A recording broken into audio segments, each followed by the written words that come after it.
Right. So when I was thinking about leaving the faith, I wasn't quite sure like how to do this, and I thought, and at the time I had the thought that most people have, which is that agnosticism is a kind of step towards atheism. And I continued to think that after I left the faith, and but I didn't realize that atheists and agnostics are really militant about their terms. And atheists really don't like agnostics because atheists think that agnostics are simply wimpy atheists. They just won't admit that they don't think, they'll just say, well, I don't know. And it's like they're being wimpy. And agnostics have the opposite view. They think atheists are just arrogant agnostics, right? They say there's no God. They don't know, and but now I actually have a completely different view of these things. I don't think they're 2 degrees of the same thing. I think they're 2 different things that you can be at the same time. I think agnosticism has to do with what you know. That's literally what agnosticism means. Don't know. So if somebody asks me, is there a divine being in the universe? I don't know. How would I know? I'm just a peon. I have no idea. But I don't think atheism is about what you know. Atheism, I think, is about what you believe. No theism. Do you believe in a God who's active in the world? No, I don't. And so one is about knowledge, the other is about belief, in my opinion. So I'm both an agnostic and an atheist. And just to confuse things, I sometimes call myself a Christian atheist because I still try to follow the teachings of Jesus when it comes to ethics and how I want to live my life. Would that Christians would.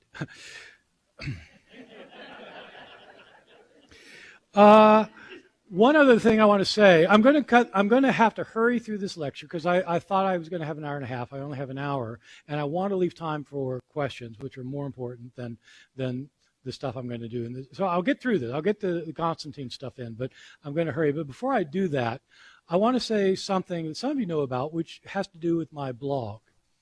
So I don't know if you know about blogs, but they're very easy. You just go on the internet and you look for, in this case, the Bart Ehrman blog.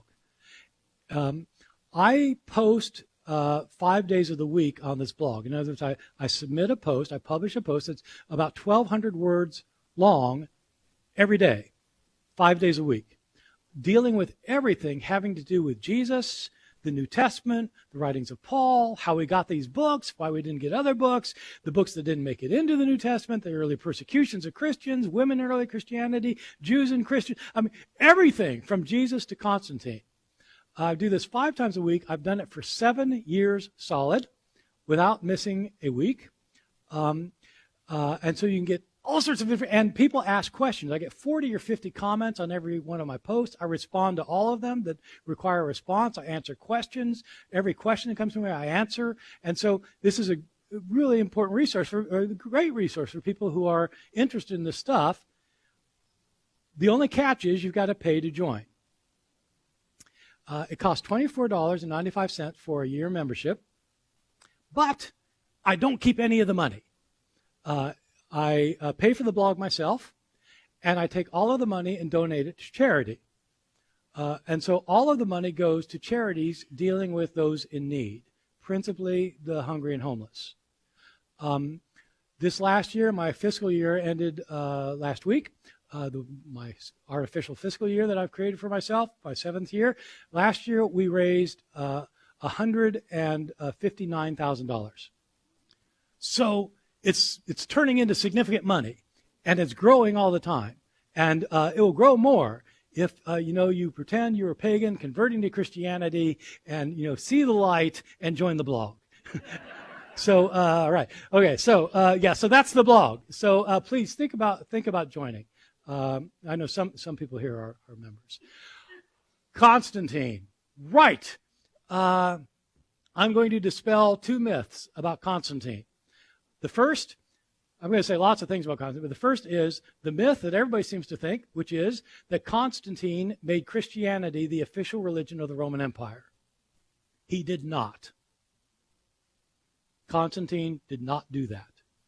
Second myth is the one I've already tried to explode, is that Christianity succeeded because of Constantine. I think that, in fact, it would have succeeded otherwise. So, right, okay, I'm going to have to do this quickly. Christianity and empire, the history of persecution. In modern myths, the idea is that Christians were declared illegal at the very beginning of the Christian movement. Christians had to go underground. They couldn't admit they were Christian or they would be thrown to the lions. And so they hung out in the catacombs in Rome and identified each other secretly by drawing the sign of the fish. None of that's right. Christians did not hang out in the catacombs. They were not drawing the symbol of the fish to identify each other. They were not declared illegal in early Christianity. First, second, third century, it was not illegal to be a Christian. And yet there were persecutions.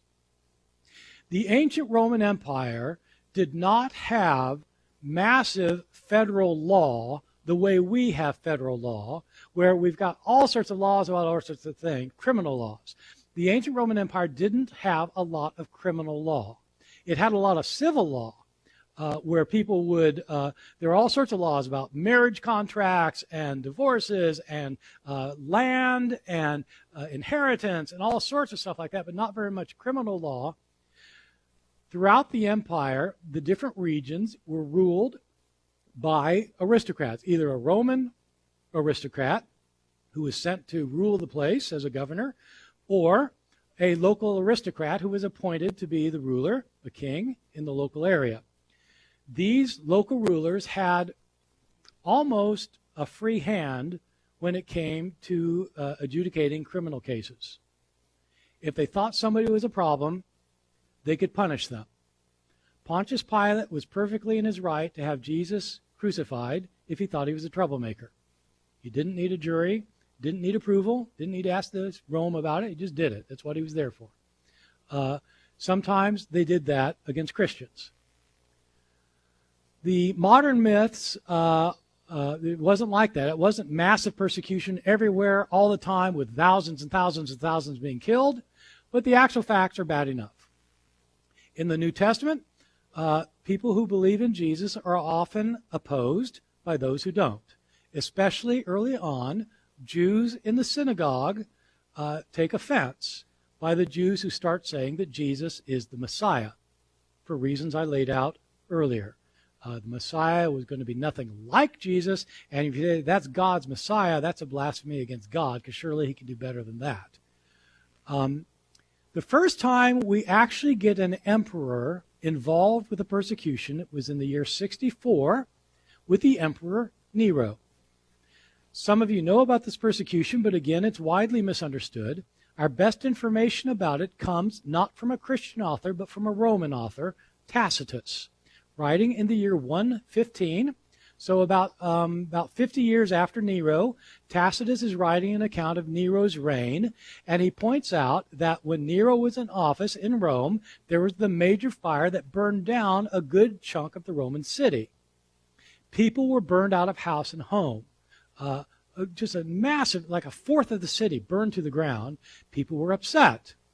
People wondered how this happened, and some people started thinking that Nero was at fault. They thought Nero was at fault because Nero was known to have architectural designs for the city. But you can't implement your new building program while the city is still standing. And so you got to knock the thing down. And the public rumor was that Nero had hired arsons to torch the city so that he could implement his building designs. Nero heard the rumor. It's not clear whether the rumor is true or not. Tacitus seems to think it is, but he doesn't come out definitively saying that. Nero heard that this is what's being said, that he's being blamed, and he decides to gather up a group of scapegoats that he can blame for the fire in Rome. The Christians are the natural object of this because, according to Tacitus, Christians hate the human race. The reason Tacitus and others think that is because Christians are the separatist group who think everyone else is going to hell, who, and they don't like people unless they become Christian. And so Nero rounded up Christians and subjected them to horrifying tortures, executions. He had some of them crucified. He had some people rolled in pitch and lit while living to light his gardens, living torches. He had others wrapped in animal skins and set wild dogs loose on them. And all this apparently was supposed to be very entertaining.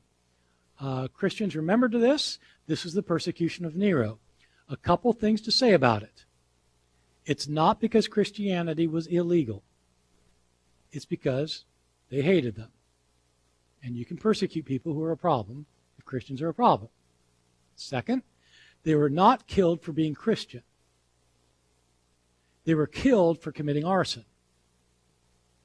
Yeah, well, they didn't commit arson. Well, probably not, although some historians have thought they probably did. But the charge was arson. The charge was not you have a false belief or you got a false religion. It's that you people have torched our city. Third thing is that this persecution did not extend beyond the city of Rome. It was a one-time thing that happened in Rome. It had no effect anywhere else on Christianity. That's the first imperial persecution sponsored by an emperor. The first time Christianity came into trouble throughout the entire empire was nearly 200 years later, during the reign of the Emperor Decius.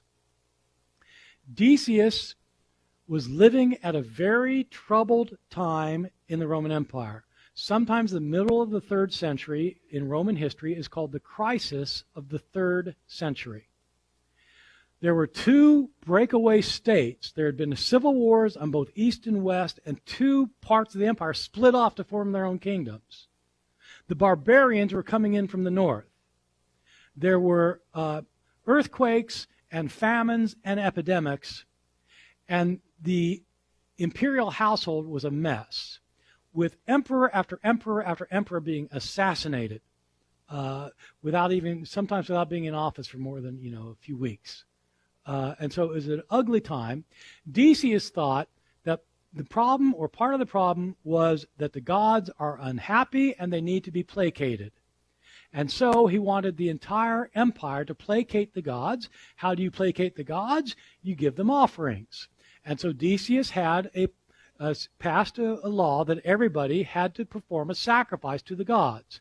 It didn't matter which god you sacrificed to. We've got to placate the gods. And so everyone had to do it. Everybody needed a certificate to show they had done it. And if you didn't have the certificate, you refused to do it, you're off to jail or you'll be executed. Christians refused to do it. Some of them did. Some said, nah, it's not worth it. I'll do it. Others bribed their way out of it. Others snuck out of town. But some did it. Jews were exempt because Jews had an ancient religion that was revered in the empire. Even though people made fun of it, they realized these are ancient customs. These Christians are newcomers, and they won't worship. These are former pagans. They won't even worship the gods. Don't like that. So Christians were persecuted, even though this probably was not intended to be a persecution. It was intended to placate the gods, but if people don't participate, that's bad. This became the reason for persecuting Christians. The gods help us with their power, and all they ask is that they be worshipped. And if you don't worship the gods, they can get angry. If they get angry, we're in trouble.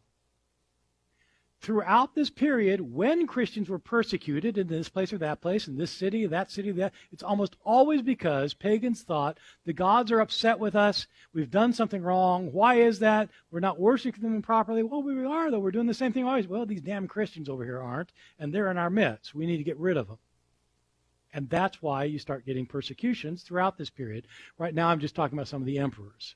The big persecution, called the Great Persecution, was in the early 4th century. That's the technical term for it, the Great Persecution, undertaken by Diocletian, who was a very important Roman emperor, a great administrator, who is best known probably for this persecution that lasted for about 10 years.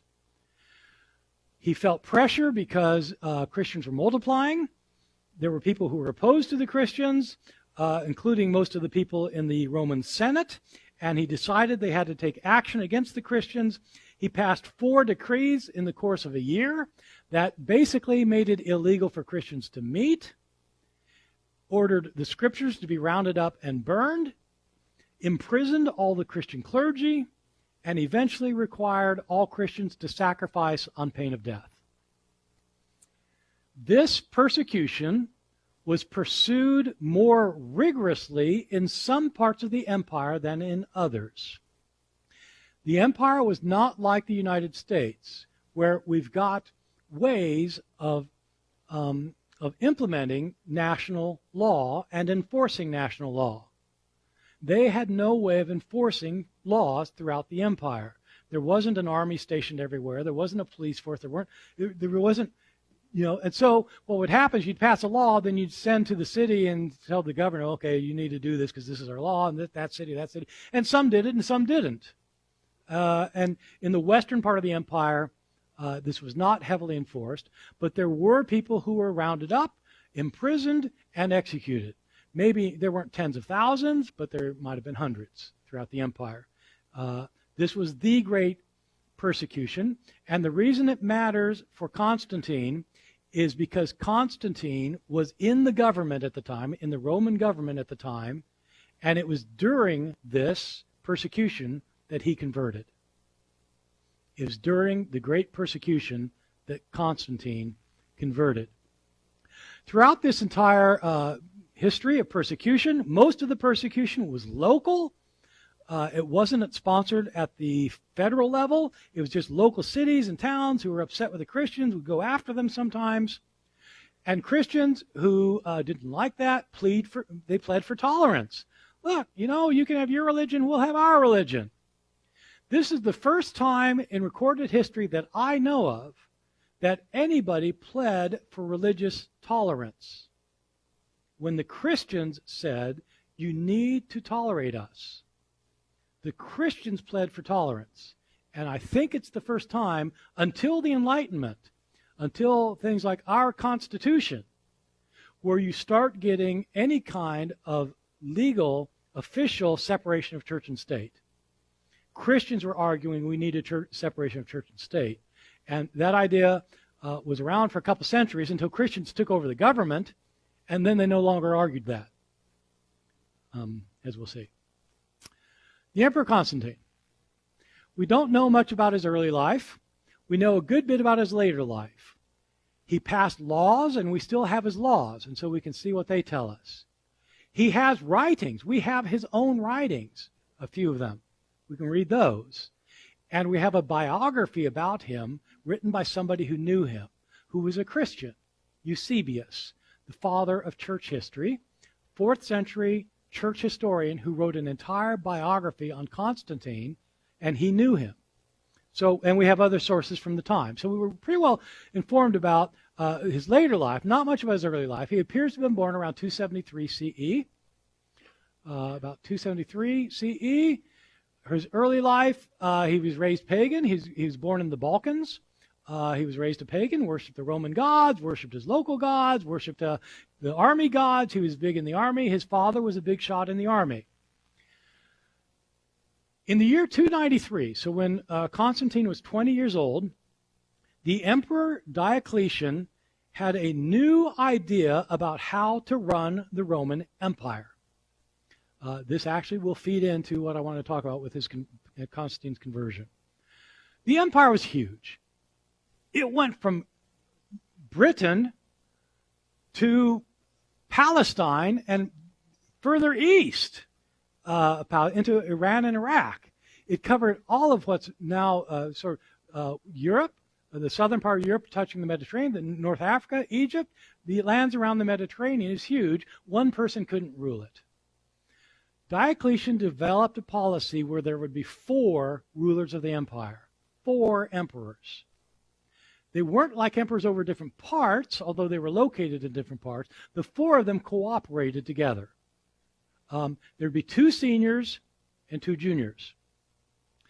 The 2 seniors would be called, never mind, I'm not going to do it. The 2 seniors, it was set up that when one of the seniors died or left office, the junior would rise up to take his place, and then they'd appoint another junior. I mean, so there'd be constant flow of talent into the rule. Before that, the way the emperorship had worked is whoever's the emperor, his son became the emperor. Even if he was a worthless clout with no administrative skills, he's the son. He becomes the emperor. If the son, there's no son, then it's like the nephew, or it's like it, or it's but it's a bloodline. Diocletian said, "Look, this ain't working. Let's get the talent," and so it's the system of succession. It was a brilliant solution called the tetrarchy, the rule of the four: 2 senior, 2 junior, then you would move up. It was brilliant, and it lasted fully 1 year after it was implemented. The original tetrarchy had Diocletian in the east, so you're looking like this. Diocletian in the east, and a man named Maximian in the west. Diocletian had a junior emperor named Galerius, and Maximian had a junior emperor named Constantius. Constantius was the father of Constantine. Okay? So what ends up happening, do I have this on the next slide? No. What ends up happening is that Diocletian decides to abdicate. He's the first Roman emperor ever to leave office without dying or being killed.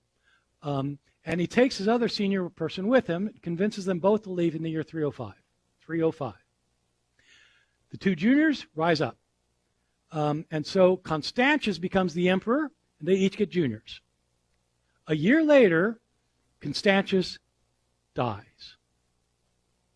Before he dies, he picks somebody to be the next emperor, not based on talent, but based on the fact that he was his son, Constantine. This was the principle that Diocletian was trying to get away from. And so, but now Constantine's an emperor. And what ends up happening is another guy named Maxentius was also the son of one of the emperors, and he wants to be an emperor.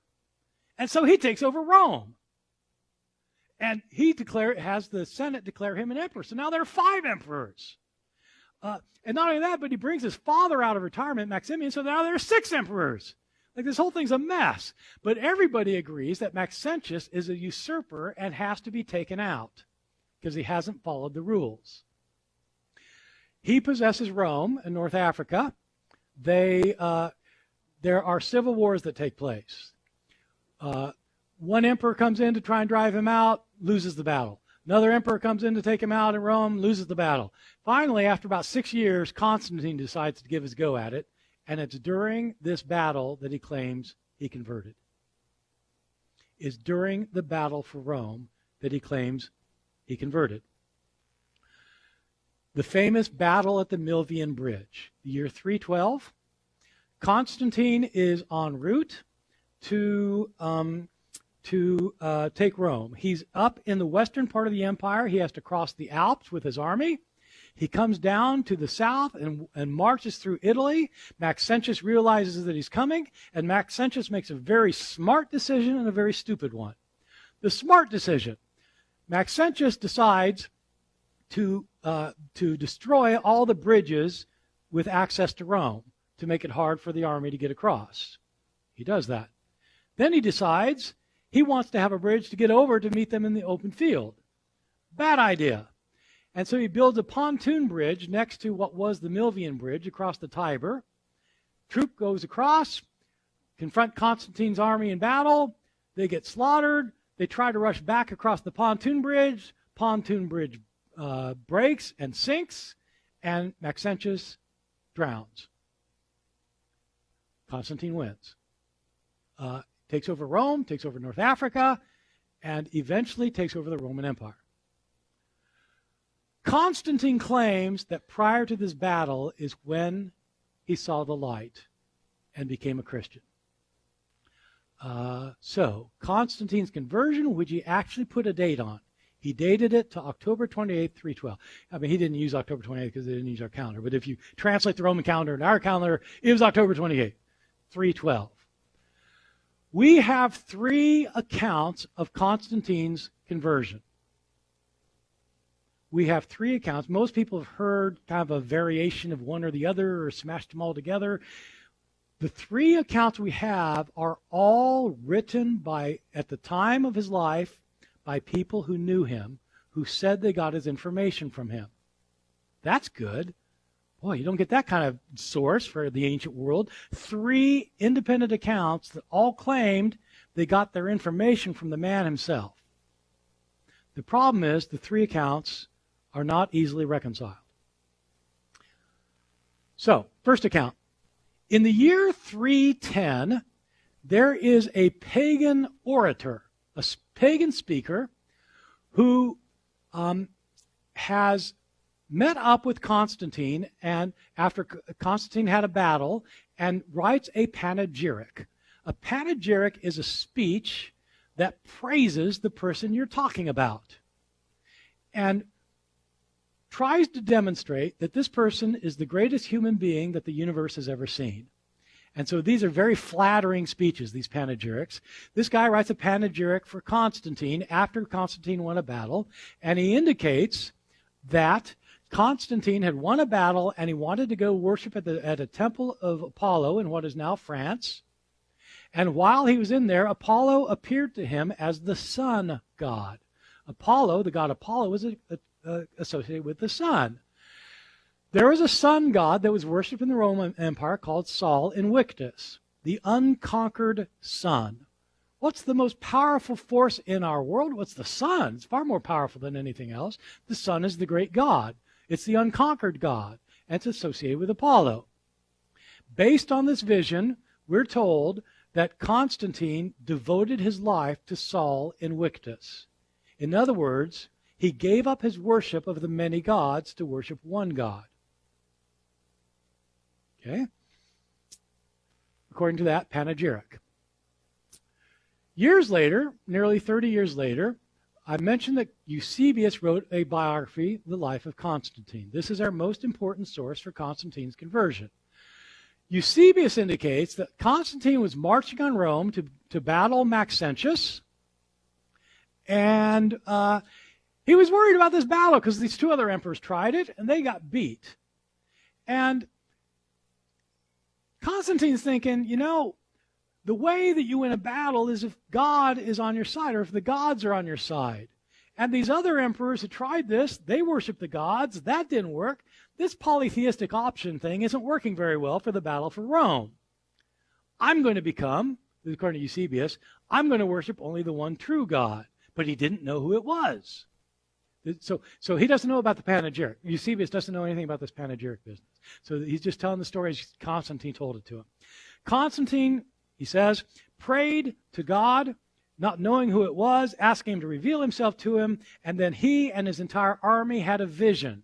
During the day, in the sky, there was some kind of brilliantly lighted cross with a sign over it said, by this conquer. You'll conquer by this. Constantine had no idea what this was. And he asked his religious advisors, they said, oh, that's the cross of Jesus, and you can conquer by that. What? And so they had to tell him all about it. And that night he has a dream. In the dream, he sees this kind of cross figure again. And he's told he needs to conquer with this cross. And according to Eusebius, he looked into it, he talked with his advisors, he did some reading, and he decided, I'm going to become a Christian.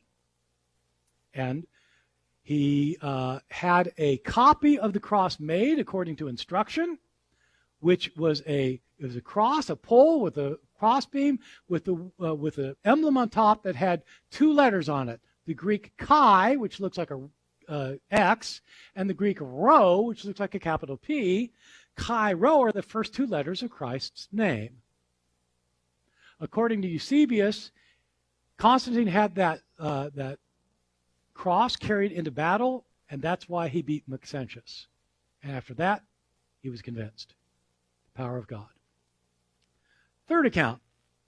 Lactantius was well known to Constantine. Constantine actually hired Lactantius to be the tutor for his eldest son. Lactantius was a Christian.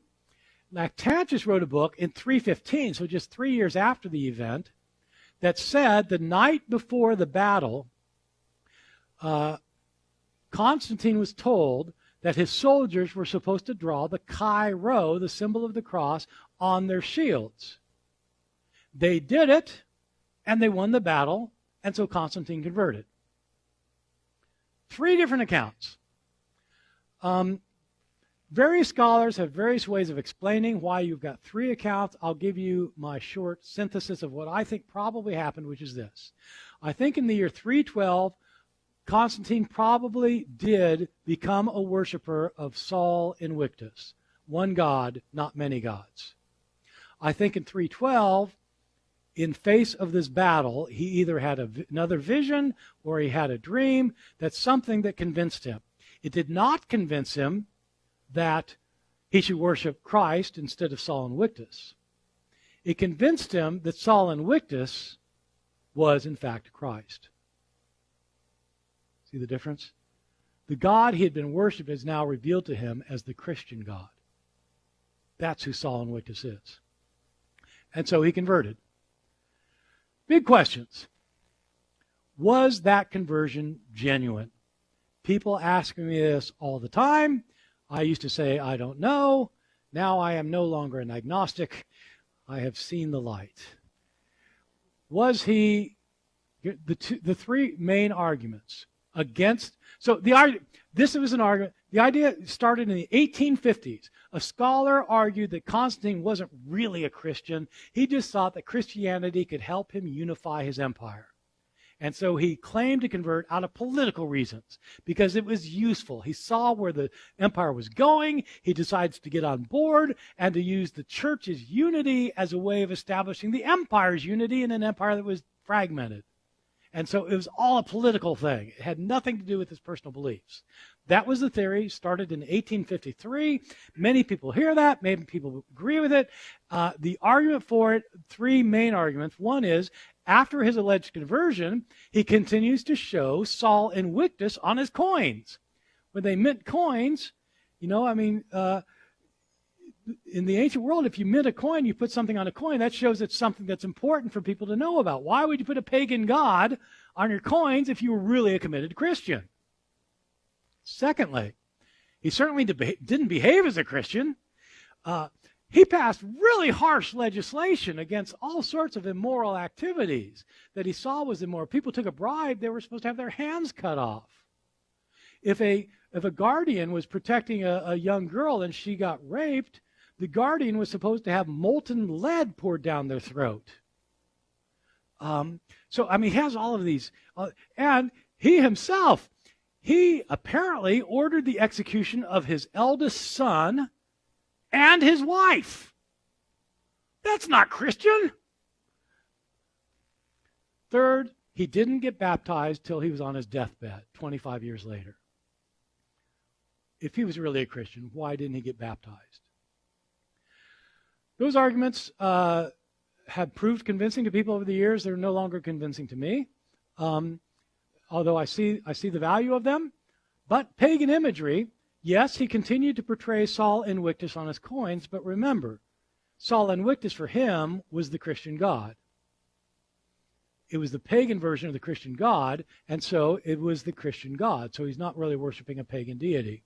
He didn't behave like a Christian. My view is that if the only Christians in the world are the ones who behave like Christians, there aren't any Christians in the world. And in terms of a deathbed, yes, okay, he was a sinner. So, okay, well, welcome to the club.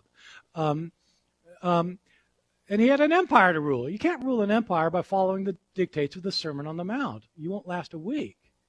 And so he didn't act like a Christian sometimes. Deathbed baptism, this is the least effective argument because people frequently put off their baptism till their deathbed for a very simple reason. The New Testament, the book of Hebrews, says that if you sin after becoming a Christian, you cannot have eternal life. So you wait till your deathbed when you're not going to be tempted anymore. And so people regularly did that. Why do I think he was a Christian? Because we have his writings. We have some of his sermons. And his sermons, they're as clear as you can get. Maybe he didn't believe it, but he sure preached it like he did. He was firmly committed to one God and to Christ as the Son of God, and he got totally involved in church affairs. He was very active in running the affairs of the church, not just because he wanted, for political reasons, he was actually concerned about theology and about church things. So, was his conversion the key to the success of Christianity? I would say no. It would have happened anyway. Did he make Christianity the official state religion? Absolutely not. Christianity did not become the official religion of Rome until the end of the 4th century under the Emperor Theodosius I. By the end of the 4th century, Constantine didn't much care what you personally thought about religion. He was a Christian. He was going to support Christianity. He was going to promote the church. If you chose to remain a pagan, that's your business. Later emperors took a different line. The new Christian empire. Until this time, the emperor was always highly involved in Roman religion. Roman emperor, Roman religion, highly involved. That involvement continued after Constantine, only now he was highly involved with the Christian church, because that's what emperors do. There's no separation of church and state. The gods are what make us great, so of course we're going to support the gods. Or in this case, the Christian God is what makes it, so of course we're going to support the Christian God. So he's deeply involved with the Christian church, which I'm not going to go into. One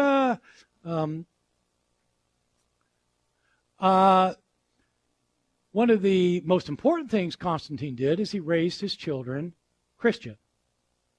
Because his children, the tetrarchy's dead by now, Constantine's children are going to be the rulers. They become Christian. They're gung-ho Christians. After Constantine, every emperor was Christian until Julian the Apostate. 361 to 363, Julian was Constantine's nephew, and he was next in succession after Constantine's last son died. Julian became the emperor in the year 361, and he had converted back into paganism. He tried to convert the empire back to paganism. He had a plan of making the empire pagan again. They had little red hats. Make the empire pagan again.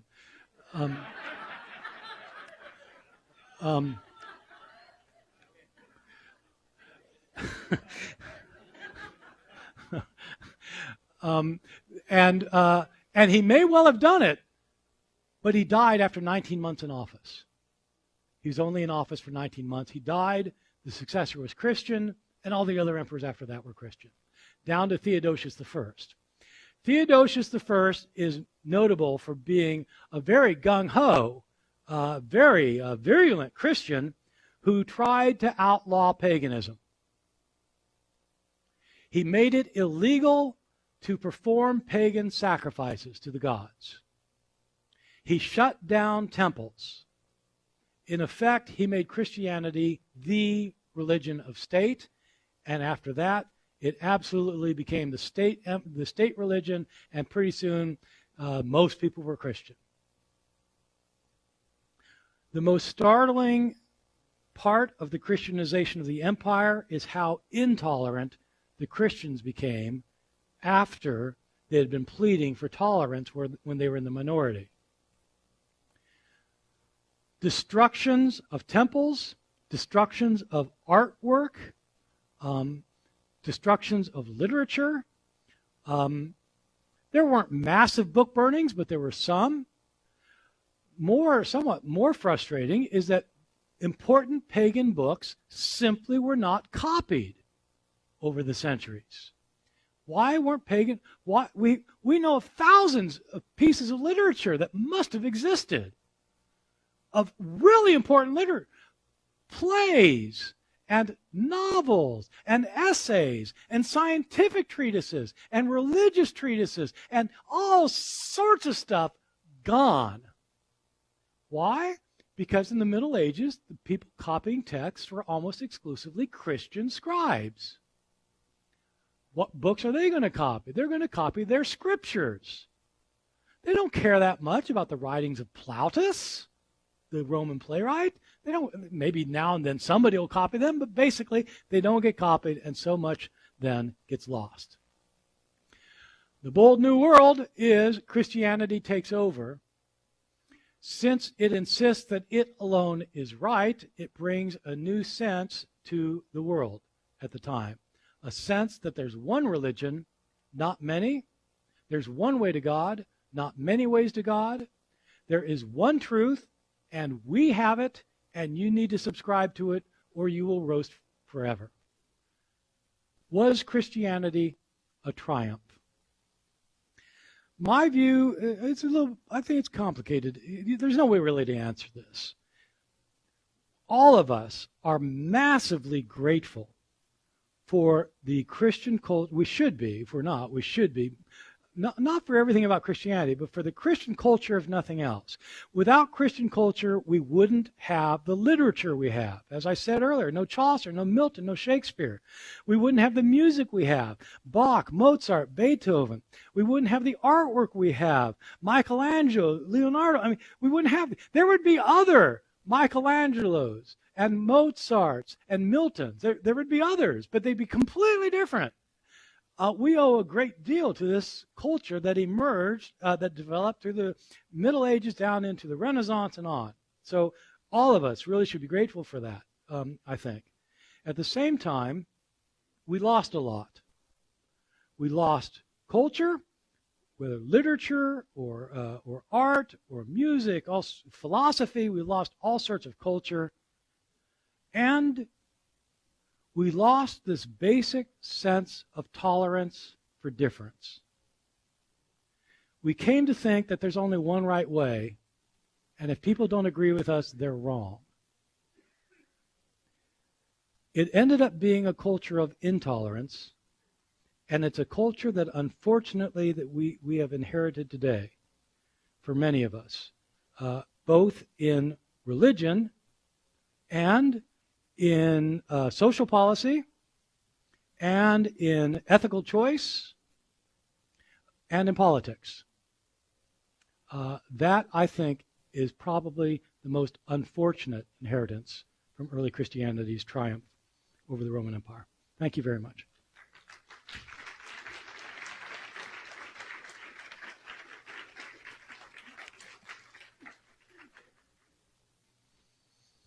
We have 15 minutes for questions. The fact I got through that lecture in 45 minutes has now convinced me there are miracles.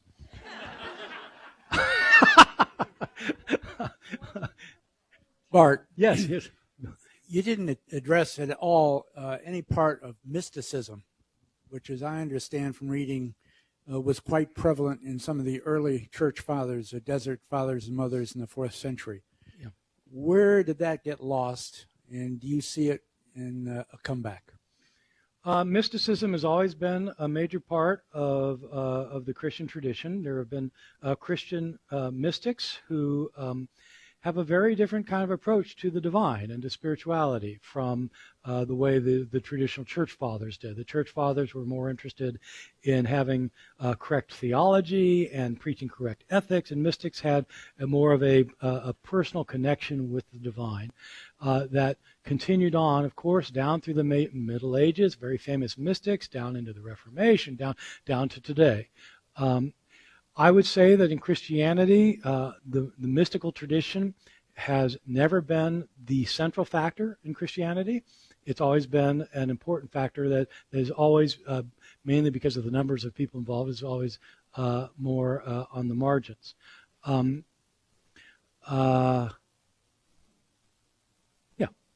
Did that answer your question? Yeah. Okay. Yeah. Yes.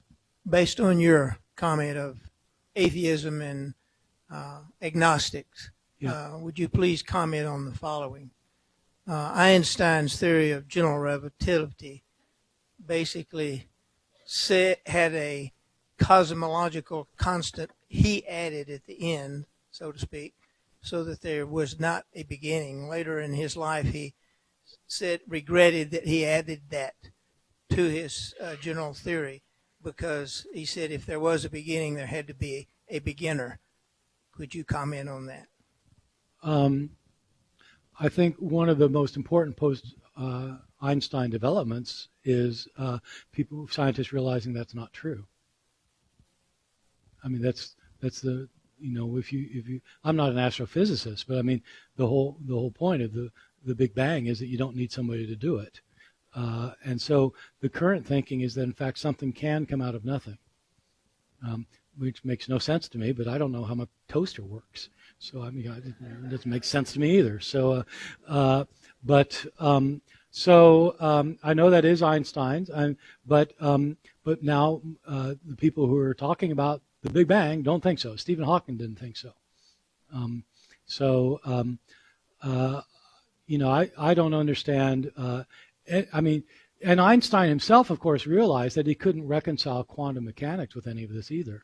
And so, even he knew it doesn't all add together, and he didn't have a theory to put it all together. So that, we still don't have a theory. But I don't think that the kind of simple thing that says that, well, there has to be a cause for everything that happens that we can identify, this kind of Aristotelian thing where you have to where you've got eternal regress, and you can't have eternal regress. Well, I don't know. I don't know. I'm not that smart, but I don't think that it's necessarily true that you need a cause in order to have an effect. Yeah. Yes.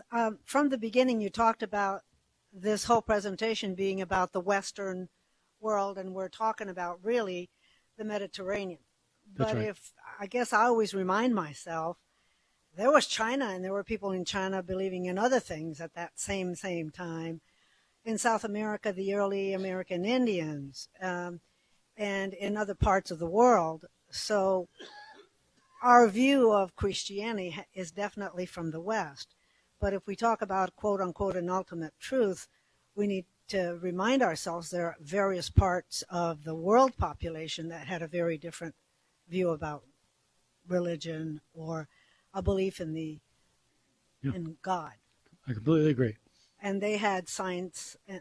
So I think a lot of times when we study about Christianity and what has happened in our Western world, we forget that the South American Indians and all that had many discoveries that were destroyed by the Spanish soldiers because they wanted to implement Christianity. Yeah.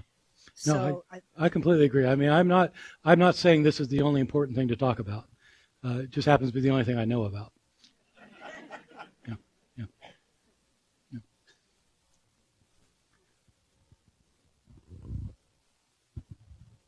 Yes, Meister Eckhart said, pray to God that you may be free of God.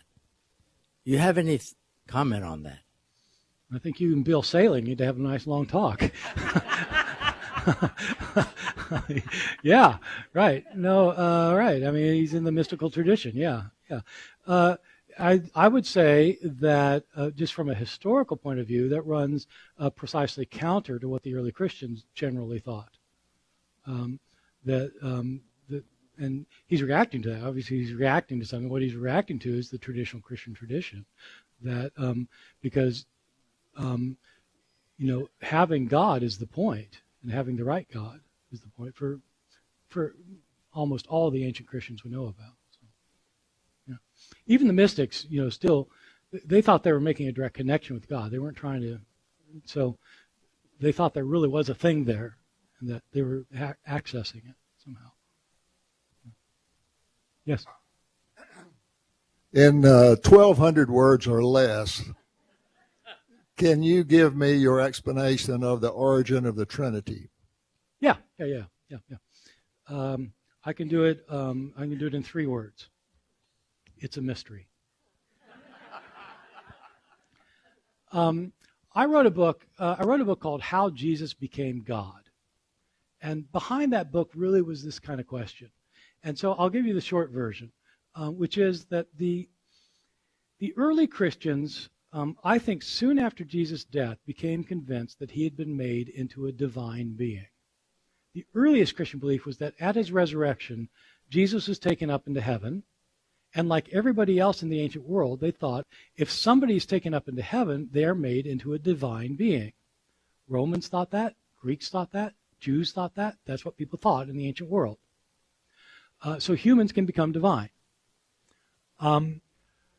as people started thinking about it more, they started thinking, well, so Jesus is a divine being, but in what sense is he a divine being? Is he like equal with God? Is he can't be equal with God? Then well, what is he? And when it was really when he was resurrected? I mean, if Jesus was divine, wasn't he divine during his life? He's doing all these miracles. He must have been God then. And so they started saying it's not at the resurrection, it's actually at his baptism that he becomes God. I actually show this in my book. There are Christians who said that baptism became for his public ministry. That's why he started doing miracles then. Then people thought about it some more, and they thought, well, actually, it wasn't just when he was baptized. It's actually when he was born, he was God. And you start getting stories about a virgin birth, which you don't get in the first gospel, Mark, which starts with his baptism when he becomes declared the Son of God. But in Matthew and Luke, it starts with his virgin birth. And Luke tells you the reason he's born of a virgin is because God was literally his father. So he's literally the Son of God. So you get the virgin birth, and now he's God for his entire life. Then people start thinking, well, it must not have just been in his life. He's God. He must have existed before his life. And so then you get the last gospel, the Gospel of John. In the beginning was the Word, and the Word was with God, and the Word was God. So he was there in the beginning. He created all things. And you start, already by the end of the New Testament period, you've got this man who's this crucified criminal, this Jewish preacher from a remote part of Galilee that nobody's ever heard of, has become the creator of the universe. But then the questions started evolving more and more, and it actually affects Constantine. One of the things I would have talked about, had I had time, was Constantine's involvement in the Arian controversy and the Council of Nicaea. Something that's completely misunderstood by people. The Council of Nicaea met in 325 to decide who Christ really was. The question was not whether he was the Son of God, as Dan Brown says, and the question was not to decide whether he was God, which is what everybody else seems to think. That's not true. Everybody, all of the over 300 bishops at the Council of Nicaea already agreed that Jesus was God. The question was, in what sense is he God? There were two major opinions. A view of a man named Arius, who was a very popular teacher. Arius, hence the name, the Arian controversy. Arius said, here's how it worked. You can have only one Almighty. You can't have two Almighties, because if you have two Almighties, neither one of them is almighty. Right? Only one can be almighty. God the Father is almighty. Christ has to be subservient to God. He's a second-level divinity. In eternity past, God created his Son. A Son comes into being from a Father. So the Son came into being from the Father in eternity past, and God used him to create the universe, and then he became a human being, and he died for the sins of the world, and he's taken back up into heaven. And so he's not as powerful as God Almighty, but he's more powerful than anything else in the universe, and he came into being at some point. That Arius taught in Alexandria, Egypt, and his own bishop disagreed with him. The bishop of Alexandria was named Alexander, as it turns out. He disagreed. He thought this was a heresy.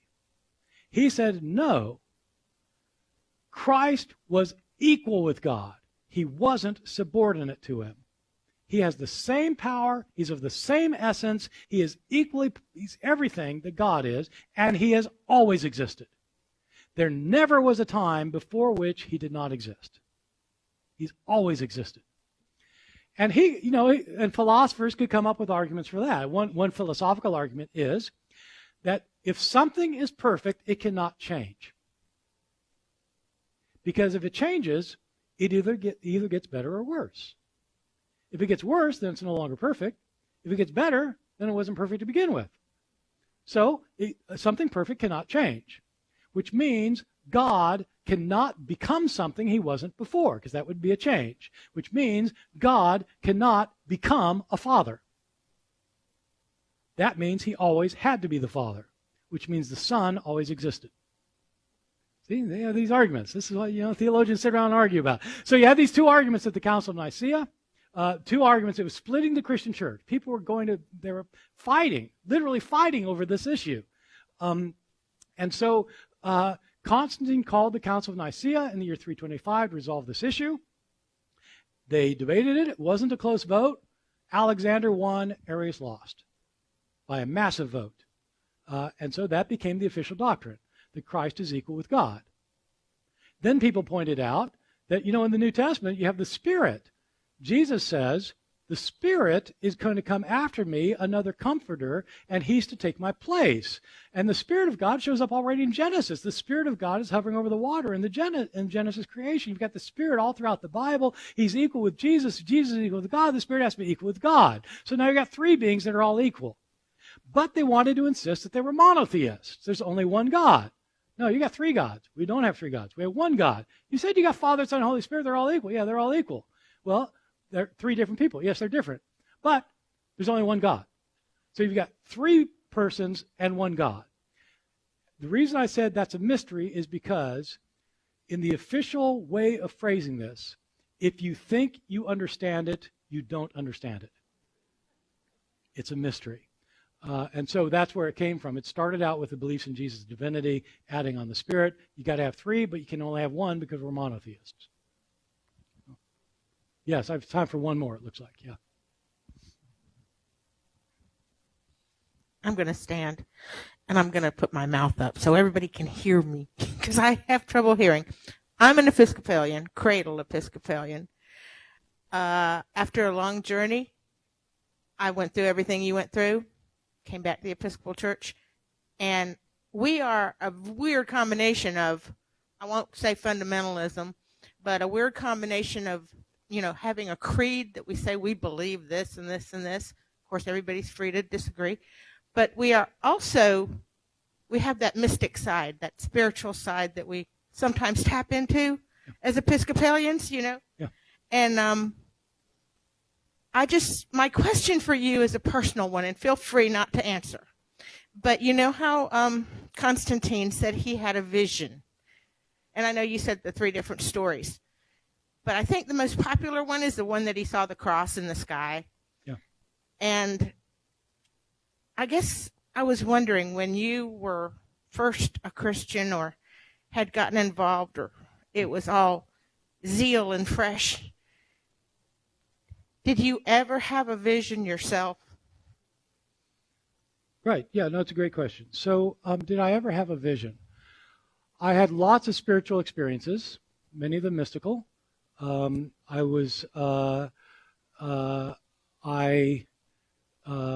witnessed demon possessions and exorcisms. I witnessed healings. I spoke in tongues. I had numerous experiences. Did I ever have something that I thought was a vision? I don't believe that I ever had a vision. But I certainly had spiritual, religious experiences that were very important to me and confirmed for me my faith. I will say, I think I might mention I went back to the Episcopal Church at the other end of things, and I was, I loved the Episcopal. I mean, I just don't feel like I can go to church now because everybody knows what I think, and I just feel like people would be offended. Not everybody. A lot of Episcopalians are absolutely, they want me to come back and everything, but I just think, I know that's what, but there are people who would find it kind of offensive, and so I can't do it. I will say that the moment where I realized I was turning into an agnostic was during an Episcopal worship service where we're saying the creed, and I realized that the only part of the creed I could say was, he was crucified under Pontius Pilate. I couldn't say the rest. Because I didn't think any of the rest was right. I did think that was right, but that was like nothing else. I thought, I just don't belong here anymore. And so that's why I left. So, but I will say that I do continue myself, just personally, and probably because of my upbringing and my environment, that I do continue to affirm so much of the Christian tradition, and I try to orient my life around how I understand the Christian tradition, especially in terms of morality, and that I think that it is, it is really important for all of us, whether we're Christian or not, to think about what is really important about how we act toward one another. And I've got to take 2 more minutes, because as I was saying that, somebody told me, make sure you say this. Where is she? Remind me. What was it you wanted me to say?